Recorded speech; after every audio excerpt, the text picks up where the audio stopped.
Listen, we want to speak a bit more Pep because we heard from him just before the break.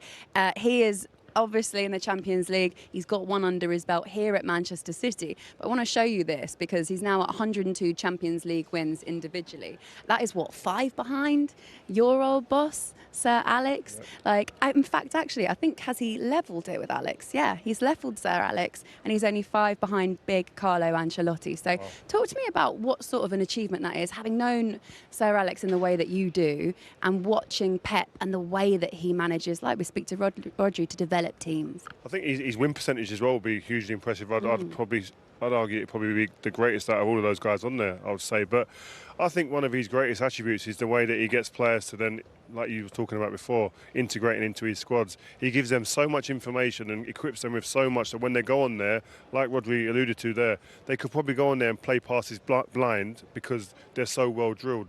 It's like a well-oiled machine. And I think that you look at some of the players that come in, Akanji, Aki for starters, 2 centre-halves, only played really centre-back in most of their teams, playing full-back last season in big, massive games in Champions League on the way to winning it. I could go through the team as players that are playing out of position, different positions, and playing perfectly well. But that comes with great coaching, a culture, an environment set by the man Pep Guardiola.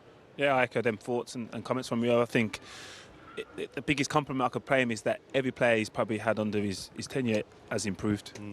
Everyone's enjoyed it to a certain extent, and everyone's won trophies, and that's the element, the objective of any professional is to win trophies, and everyone's doing that. You're challenging for every honour in every competition, every season. That isn't something we should take for granted.